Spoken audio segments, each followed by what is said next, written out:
Hello everyone, welcome to पाठशाला MBBS. आज हम जो टॉपिक पढ़ने वाले हैं उसका नाम है इन्फेक्टिव एंडोकार्डाइटिस। ये अपने आप में एक बहुत इंपॉर्टेंट क्वेश्चन है और ये शॉर्ट और लॉन्ग आंसर के फॉर्म में बहुत ही फ्रीक्वेंटली पूछा जाता है। तो आज की इस वीडियो में हम इस टॉपिक को डिटेल में डिस्कस करेंगे। हम इसको बहुत अलग अलग लेवल्स पे सब टॉपिक्स में डिवाइड करके पढ़ेंगे और जिस तरीके से पढ़ेंगे वो एक सफिशिएंट कंटेंट है किसी भी यूनिवर्सिटी एग्ज़ाम के थ्योरी लॉन्ग थ्योरी क्वेश्चन के लिए। तो चलिए शुरू करते हैं। तो जो हमारा टॉपिक है वही हमको काफ़ी सारी चीज़ें बता रहा है, जैसे कि इन्फेक्टिव एंडोकार्डाइटिस। ठीक है, यहाँ पे एंडोकार्ड इसका मतलब क्या है कि ये हार्ट की इनर मोस्ट लेयर को डिनोट कर रहा है। इन्फेक्टिव यानी यहाँ पे इन्फेक्शन प्रेजेंट है। आइटिस यानी कि इन्फ्लामेशन भी देखने को मिलेगा। तो इससे हमको क्या समझ में आया कि इन्फेक्शन की वजह से हार्ट की एंडोकार्डियम लेयर का इन्फ्लामेशन हुआ। अब इस इन्फेक्शन के अंदर दो चीज़ें इन्वॉल्व होती है, एक तो हार्ट की वॉल और साथ में हार्ट के वॉल्व।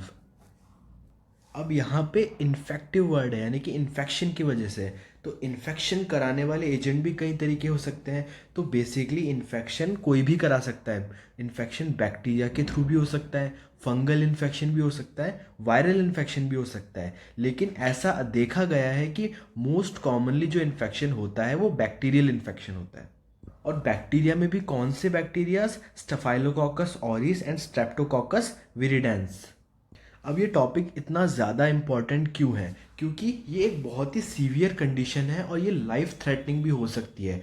कब? जब इसको अर्ली डायग्नोस ना किया जाए और अप्रोप्रिएटली ट्रीट ना किया जाए।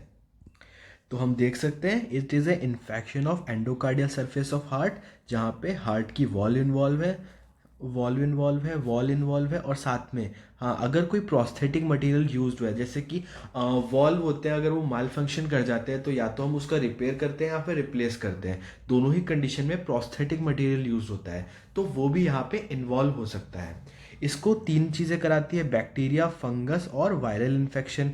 इसके ये तीनों पॉजिटिव एजेंट है। इसमें बैक्टीरिया हमारा क्या है, मोस्ट कॉमन देखने को मिलता है। साथ में ये कंडीशन कैसी हो सकती है, लाइफ थ्रेटनिंग हो सकती है और इसको प्रॉम्प्ट डायग्नोसिस और अप्रोप्रिएट मैनेजमेंट से ट्रीट किया जा सकता है।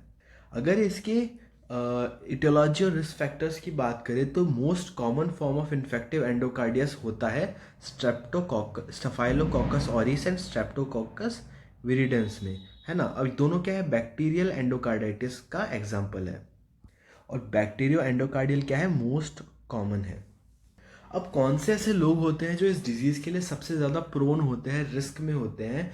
वो कौन होते हैं जिनको रिसेंटली पहले से ही कोई वॉल्व की एबनॉर्मलिटी हो, जैसे कि mitral valve prolapse, bicuspid aortic valve, या फिर जो पेशेंट है वो इंट्रावीनसली ड्रग्स लेते हैं, डेंटल प्रोसीजर्स उनके हुए हैं, या फिर उन्होंने प्रोस्थेटिक हार्ट वॉल्व्स लगवाए हुए हैं।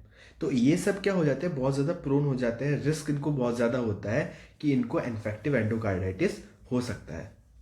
अब इसकी पैथोजेनेसिस की हम बात करें तो बेसिकली होता क्या है कि इसके रिस्क फैक्टर में कौन थे, जिनको already pre existing wall disorder थे।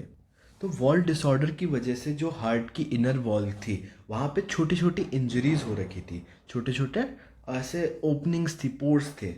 अब हुआ क्या, ब्लड स्ट्रीम के थ्रू जब बैक्टीरिया एंटर करता है, ब्लड स्ट्रीम के थ्रू बैक्टीरिया जब एंटर करता है तो इन्हीं डैमेज एंडोकार्डियम के थ्रू एंटर कर जाता है हार्ट वॉल्व में। हार्ट वॉल्व और डैमेज एंडोकार्डियम से एंटर कर जाता है और ये बैक्टीरिया कार्डियक टिश्यू को पेनिट्रेट करके वेजिटेशंस और एब्सेस फॉर्मेशन करता है। अब यहाँ पे वेजिटेशंस का क्या मतलब होता है? वेजिटेशन का मतलब है कोई भी एबनॉर्मल मास, और एब्सेस का मतलब है एक पस फिल्ड पॉकेट, एक ऐसी छोटी सी स्पेस जहाँ पे पस भरा हो, उसे हम क्या बोलेंगे, एब्सेस। तो एब्सेस क्या हो गया, पस फिल्ड पॉकेट।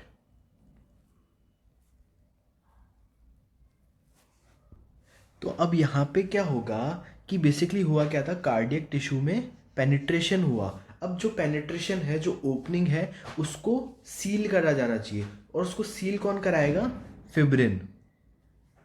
और फॉर्मेशन होगा थ्रोम्बाई का डैमेज्ड एंडोकार्डियम के ऊपर, जहाँ से भी हमारे बैक्टीरिया एंटर करा है, जहाँ उसने ओपनिंग को और डैमेज करके वो एंटर किया है, वहाँ पे फिब्रिन का डिपोजिशन होगा और थ्रोम्बाई का फॉर्मेशन होगा।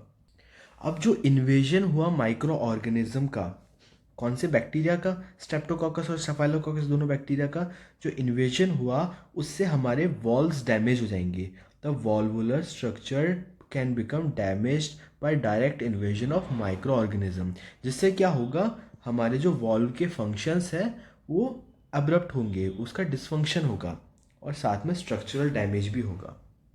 तो ये थी इसकी पैथोजेनेसिस। अब हम देखते हैं माइक्रोस्कोपिक फाइंडिंग्स, कि हम क्या क्या माइक्रोस्कोपिक फीचर्स को देखकर पता लगा सकते हैं कि इन्फेक्टिव एंडोकार्डाइटिस है कि नहीं है, या फिर माइक्रोस्कोप के अंदर इन्फेक्टिव एंडोकार्डाइटिस के पेशेंट के अंदर हमको क्या क्या देखने को मिलेगा। तो जो सबसे पहली चीज़ हमको देखने को मिलेगी, कॉजेटिव ऑर्गेनिज्म। कॉजेटिव ऑर्गेनिज्म क्या क्या हो सकता है, स्ट्रेप्टोकोकस, स्टेफाइलोकोकस और एंटेरोकोकस, ये हम पहले भी पढ़ चुके हैं, ठीक है। दूसरा क्या हो सकता है, माइक्रो एब्सेसिस। और इन एब्सेसिस के अंदर क्या क्या होते हैं, इन्फ्लामेटरी सेल्स, फिब्रिन, प्लेटलेट्स और माइक्रो ऑर्गेनिज्म। तो ये क्या होते हैं, स्मॉल पॉकेट्स की फॉर्म में होते हैं और इन्फेक्टेड एंडोकार्डियम के अंदर ही प्रेजेंट होते हैं।